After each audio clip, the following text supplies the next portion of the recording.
শুধু সকাল বিকাল দুই বেলা যদি আমার খাবারের বন্দোবস্ত হয়, আমি আর নবীর লক ছাড়ি না।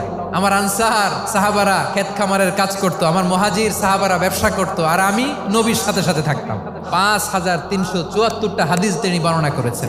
সবচেয়ে বেশি হাদিস বর্ণনাকারী সাহাবী আবু হুরায়রা রাদিয়াল্লাহু তাআলা আনহু। বিড়ালের বাবা কি করতেন? খালি হাদিস মুখস্থ করতেন। হাদিস প্রিজার্ভেশনের কাজে বিশ্বনবী ওনাকে কাজে লাগিয়েছেন। উনি একদিন বলেন, ইয়া রাসূলুল্লাহ আসমাউ মিনকা কাসীরান ফালা আহফাজু। নবী, অনেক কথা শুনি, আমার মনে থাকে না। বিশ্বনবী বললেন, তাই তোমার চাদরটা বিছাও। আবু হুরায়রা বিছালেন। বিশ্বনবী হাত বুলায় দিলেন। এরপরে অনেক হাদিস বর্ণনা করলেন। আবু হুরায়রা বলে, তারপর থেকে বিশ্বনবী যাই বর্ণনা করে আমি শুনি আর একটাও বলি না। এখন সুবহানাল্লাহ। বিশ্বনবী ওনাকে নবীর এই যে লক্ষ হাদিস প্রিজার্ভেশনের এই দায়িত্ব দিয়েছেন সাইয়েদনা আবু হুরায়রা রাদিয়াল্লাহু তাআলা আনহুকে। আপনারা কি খেয়াল করেছেন কত বড় চৌকস ট্যালেন্ট হান্টার ছিল আমার নবী? এক একজনের এক এক ট্যালেন্ট, এক একজনকে এক এক দায়িত্ব দিয়েছেন, এক একজনের প্রতিভাকে এক একভাবে বিকশিত হওয়ার সুযোগ দিয়েছেন। আওয়াজ করে বলেন ঠিক কি না?